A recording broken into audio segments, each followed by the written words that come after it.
So long story short, to just kind of bring this full circle, you said, hey, how did I get into automation?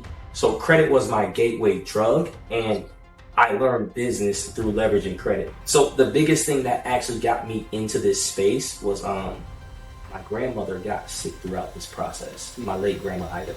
She eventually passed away, but the thing that ended up hurting me the most through that situation was while I was growing and having all this trial and error, I didn't have money freedom or time freedom while I was building. When I finally had enough money and enough time to go see her, I called the flight home. I got there. I see my mom walking down the driveway. She had the biggest crimson look on her face I ever saw. My grandmother passed away when I was finally planning to see her. Of course, you're big on family, but you made sure that you created the environment to be around your family. Right. You know what I'm saying? And a lot of people don't have those second chances to be able to do that. Right? So if you were to speak to somebody, if someone was in the exact same situation that you were in with your mom's mom, your grandmother, what would you tell them? Try your bad thing, but I just want to let y'all know, if I could show you how to leave generational wealth, would you pay me $10,000? Like, if I could literally show you how to leave family legacy, would you pay me $10,000 for me to be able to show you that? Because this will allow your family to not be a statistic and to never have to worry about being broke ever again. Like, would you allow me to teach you that information? Well, look, you definitely don't have to pay me $10,000, and I definitely got the same information for the price of $47 a month. It's called the Fam Code Community. If you want to actually learn how to build generational wealth and not have to spend tens, thousands of dollars to get that information, you can go to the link in my description right now and click the link for $47 a month. And I'll even do better than that. You could get it for free for 14 days. I'll give you a free trial. If you aren't happy with it, you don't have to pay for 14 days. All right. And you can cancel whenever time. So what I want you to do is go ahead, click the link in the description, get your free 14-day trial to join the Fam Code community. You'll learn all the codes and strategies that the Rockefellers use, that we've actually used, that's worked. And we're going to teach you how to actually build generational wealth and leave a legacy for your family. So click the link in the description. Back to the podcast. What's going on, family? It's your boy Markus here. Welcome to another episode of the Digital Empire Podcast, where we talk about everything digital investments and entrepreneurship. And of course, we have none other than an amazing guest, my man Nick. Appreciate you for coming on the podcast, man. Appreciate you, man. Look, I want you to go ahead and introduce yourself. Let the people know what you do, who you serve, how you help people in a nutshell. Okay, what's going on, everybody? I am Nicolas Minter. By trade, I am a filmmaker. I'm a sound mixer in film and television, working on a lot of the big TV shows out here. But in terms of the people that I serve, I help entrepreneurs build their businesses through business automation and funding. Nice. Now you talking to a big automation guy. I'm actually the COO of our company, right? So I'm big in the operations, hiring, selling, culture, scaling businesses, and all that, right? Yeah. And so I really want to touch on this topic of automation. Like how, like you told me even off here, but like what made you shift to automation? Like what you said you were a sound engineer, you were in film. Like what made you shift to the point where you're at right now? Oh man, credit. Interesting. Credit made me shift, and it was kind of an interesting process. So, when I was in film, I had to get all this equipment, right? So, my mom told me, she said, Nick, you're going to go to school. We had this big round table meeting. Like, I'm pretty sure you guys, you're fampreneurs. You have round table meetings. So in my family, they're like, hey, guess what? You're going to college. So it was my mom, my dad, my grandmother, my grandfather. And we went around this table and they all asked me what I wanted to do. So my grandmother looked at me and she was like, well, Nicholas, I think that you need to be a doctor or a lawyer. And I was like, what? I was like, Grandma, I don't want to do that. So my grandfather was like, oh, you should go to the military. I was like, Grandpa, I don't want to get shot. Yeah, right. My dad kind of agreed because he was in the military, like my grandfather as well. And my mom was just for whatever I wanted to do. So for me, I've always been a musician and an artist. Growing up, I drew a lot of pictures, and I played a variety of instruments, the piano and percussion. I played in the jazz ensemble for a lot of time. So when I decided to go to schools, I decided to go to the Savannah College of Art and Design, and I double majored in interactive design and game development and also sound design. That's crazy. I went to school to Full Sail for game art. That's fire. And computer science. Yeah. And I was in music and art when I was younger. That's dope, bro. That's crazy. So, you know, I went back afterwards. I got my master's degree in sound design. And I found myself eventually, you know, working with a lot of musicians and artists, just, you know, being in Georgia. And I realized that, you know, throughout that journey of working with a lot of the major artists under the sun, we're talking, you know, the 2 Chainz, the Futures, the FLYs, K-Camp, you know, Tamara, the Braxtons, right? So many different people. The list just goes on and on. I realized that the music industry wasn't quite for me. I didn't really enjoy sitting in the studio for all those hours late at night. There's a lot of crazy stuff going on. Like I work with the bankrolls, and we already know what happened with a lot of these situations with, you know, a lot of people. It's still going on. People getting in fights, killed. I didn't want to be around all that danger and violence. So I shifted and I started doing video game audio. So I was doing audio for video games, right? From there, I realized that industry, if I wanted to be in it, was more remote and it wasn't actually in Atlanta. So I pivoted again and I started doing audiobooks. After I started, audiobooks is crazy. Like we're talking Audible Inc. You know, a lot of those apps are online now. But from there, that's where I pivoted and I shifted. And I found myself doing audio for film and television. Interesting. So when I got into that industry, this had to be around 2012, 2013, I realized that I needed to own about $100,000 worth of equipment in order to do this job the right way. That's crazy. You know what I mean? And this is just what, 30, 40? I can't imagine 100. Yeah, so I needed about $100,000 worth of gear. Now, you know, there's stages, but if you want to work on, you know, a higher level production with some major stars, you're going to need, you know, some major equipment. If you want to make big boy noise, you got to have big boy toys. Right. So that's how I found financial literacy, because, you know, I had $200,000 in student loan debt, like most people that go to college, and I couldn't find a job. In your space? I couldn't find like a 9-to-5 job.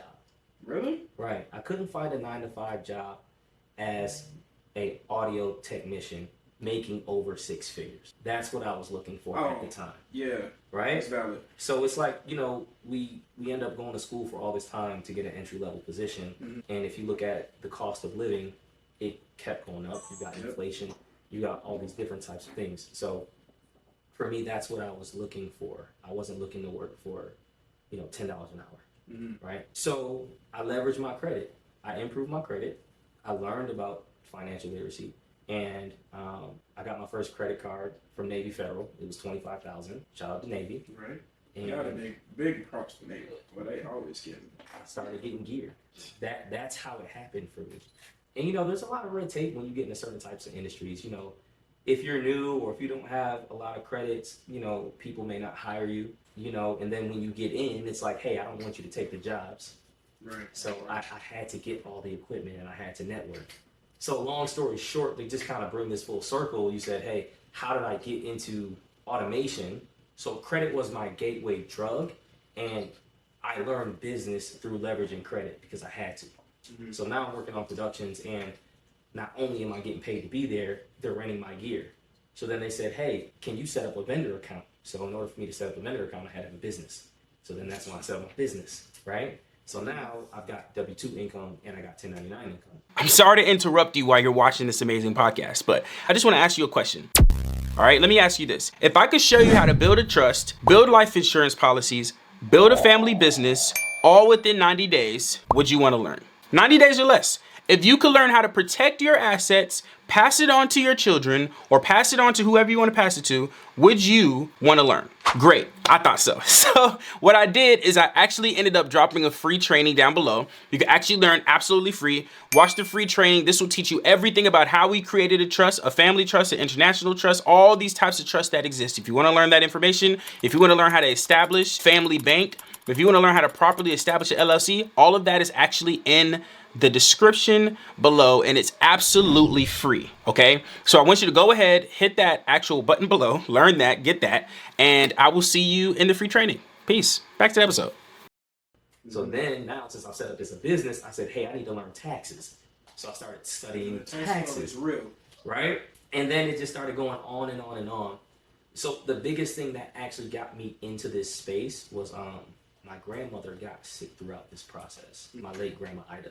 You know, she eventually passed away. But the thing that ended up hurting me the most through that situation was while I was growing and having all this trial and error, I didn't have money freedom or time freedom while I was building.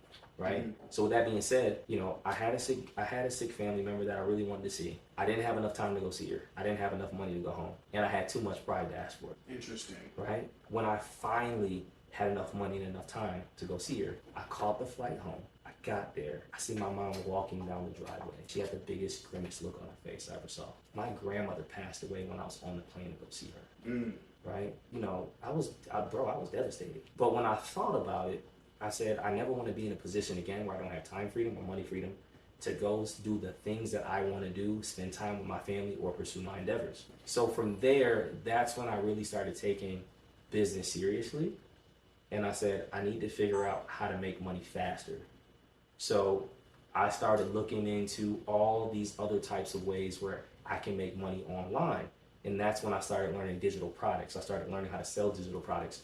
I joined a bunch of different types of organizations dealing with network marketing and affiliate marketing, and eventually I learned enough information and I made enough sales where I was able to launch my own. Interesting. From there, I built a lot of relationships. Shout out to Tommy Holt Jr. And Terrell Day. Yeah, I know Terrell. Yep. They brought me into Connectedly, and I became one of the founders and one of the owners of Connectedly. And that's when a lot of things started taking off in terms of business automation, because I already had the background in, you know, graphics and web development because of the degree I had and a lot of the other freelance things that I was doing to make money. But when we were able to take that software and I was able to learn that software, that's when the business automation stuff started getting. So that's how I got into it. That's interesting. That's should be a public speaker, bro. I appreciate it. Yeah. Because the reason why I say that is because a lot of people can't command the room, right? So when someone goes through a particular situation, what usually happens is there's no silence, right? When you spoke about your pain, there was complete silence in the room, which means that you commanded somebody's attention, right? So I want to kind of harbor on the hurt for a minute, the pain that happened with your grandmother, because a lot of people don't revisit it. I lost my dad in 2020, so I can have these conversations. You know what I'm saying? Yeah. So I wanna really talk about like what particular part, because you said it was time, you didn't want to have time, and you didn't have time and money freedom at that point. Right. And I want to really focus in on when your mom walked out and you saw the grin on her face, and you, I'm guessing afterwards, went inside the house, and you kind of knew from the facial expression of what happened. Yeah. What steps did you take? What emotions did you feel to be like, you know what, like this isn't for me? Like what particular emotion? Because a lot of people aren't having those moments like that shift drastically. It's usually like, you know, steady, slowly. But like, what emotions were you feeling at that time? I was distraught. I was angry, right? A lot of sadness. I actually was angry for a long time after that. It was almost like something snapped inside of me, and I realized that I could only be mad at myself, right? But then I also learned to give myself grace. You know what I mean? But you know, specifically in that moment, it's like, it's kind of interesting because, you know, once I walked up that driveway and went upstairs, I actually saw my grandmother laying there, and I had to watch them take her out. So I was able to experience the full process. And I think the biggest thing that I felt in that moment in terms of what stuck with me was the words, never again. Never want to feel like this again. I never want to go through this again. And then it went from that to me saying, I don't want anybody in my circle to feel this again. And then it went to, I don't want anybody to ever have to experience this if they don't have to. And I just realized that, you know, owning your 24 hours is really how you do it. So my dad's mom ended up getting sick, and I didn't have that same experience because I was able to leverage my time. I was able to leverage my credit and my finances to do it. You know, so a lot of people end up seeing $1 million in a lifetime. The question is, you know, who's going to make the money the fastest? Of course. So what I had to learn to do was, how do I make money faster? How do I own my time? How do I make money in my sleep? I guess when it really, really hit to me where I said I did it was, you know, around COVID, my mom came down with cancer. right? My mom came down with cancer. She had blood clots. She had a lot of medical things going on with her. And I remember being on the phone with her, and I'm listening to her talk, and I'm like, there's something not right with you. Right? You're going to go to the hospital right now. She's like, I don't want to go. I'm like, no, you're going to the hospital, right? I'm going to call somebody over there. So my cousin, he went over there to go see her. She eventually ended up going to the hospital, and come to find out, she had all these things going on with her, physically. And they had to put her into like a medically induced coma, right?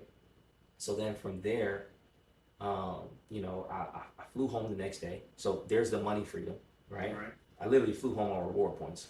Right? I mean, that's not. I get it. So like, seriously, like it's a real talk. Like I was leveraging my credit for business. That man say I'm gonna use the reward points. Right. I was teaching people how to do it. Mm-hmm. Right. And I flew home on reward points, bro. That's not funny, but it's like it's funny because you get it when you're in the States. Yes. And so, I was teaching, business credit funding, all these different things. And, I was like, all right, practice what you preach. I flew home on reward points. I had the time freedom too, because I was earning money online. I was getting Wi-Fi money, right? I'm selling digital products. Mm-hmm. So with that, plus, I was still working in the film industry. I still do actively work in the film industry. Shout out to Cobra Kai, that's getting ready to come out. You work on that film?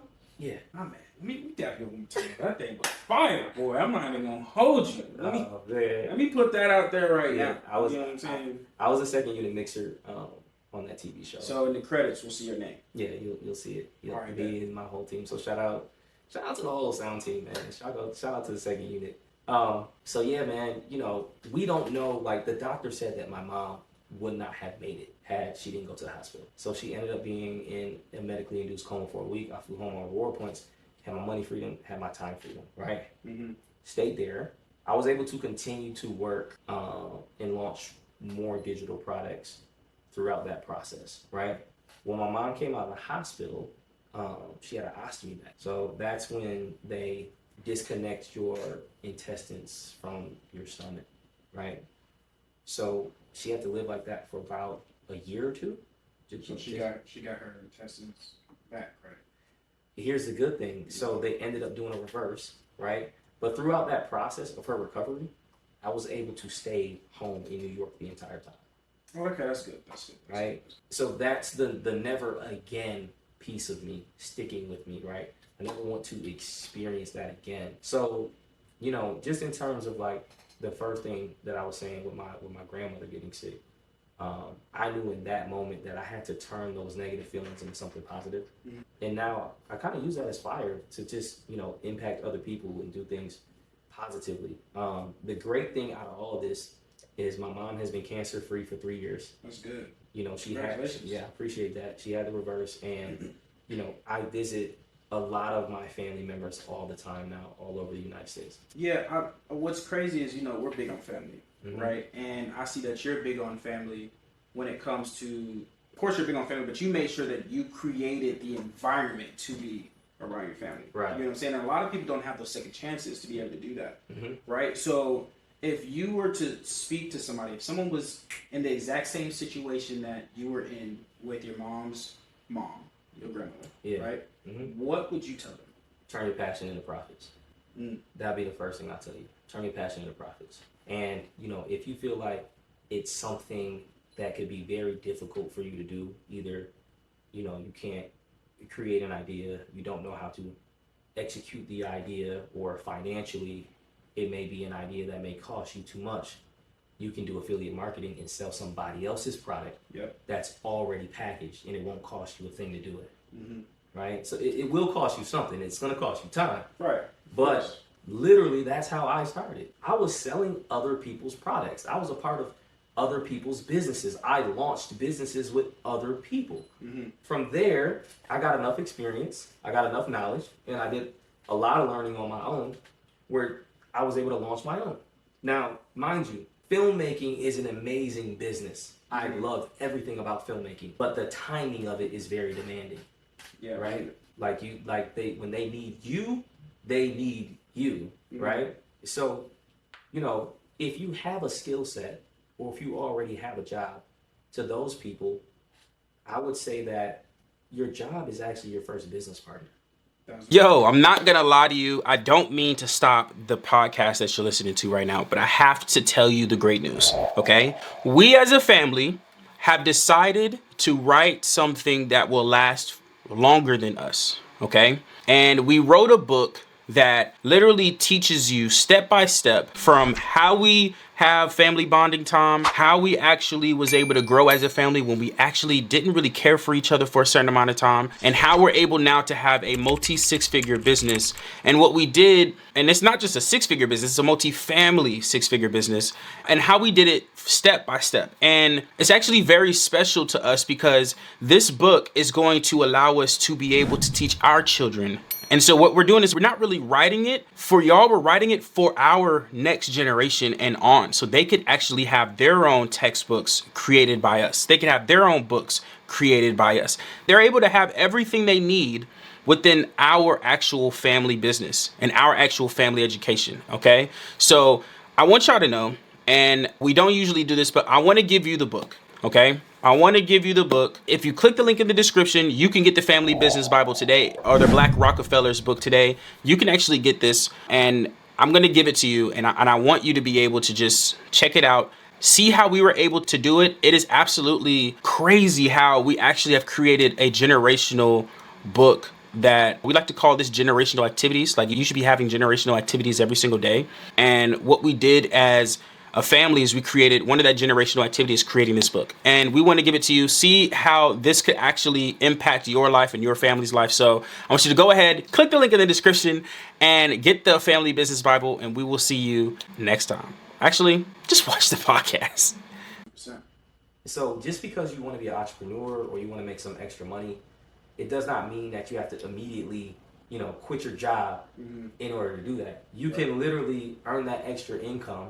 And once you set up your automations and your systems properly, when you're ready, you can leave your job and allow whatever entrepreneurial venture that you've launched to allow you to continue to pay you so you can leave. That's good. That's good. I want to pivot real quick to now. Okay. Right? We're now Connectedly. You said you're a partner of Connectedly. Yes. Correct? Yes. We're now at the point where we're one of the biggest SaaS companies in the space. Connectedly, I think it was my first, if I were to be completely honest. Awesome.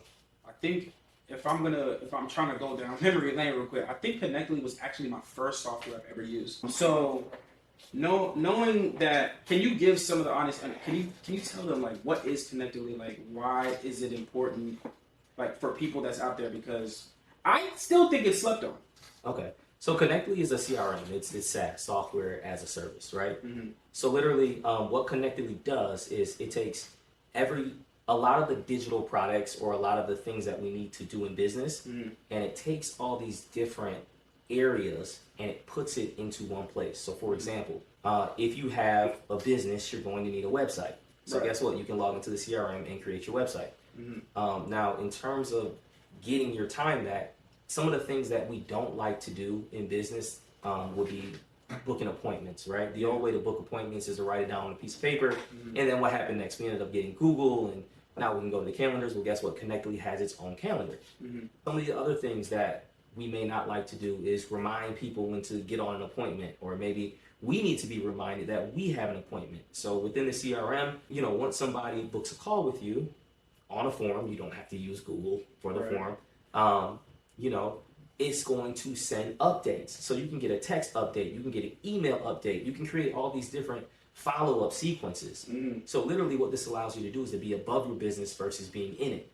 A lot of people use things like Trello. So what we have are pipelines.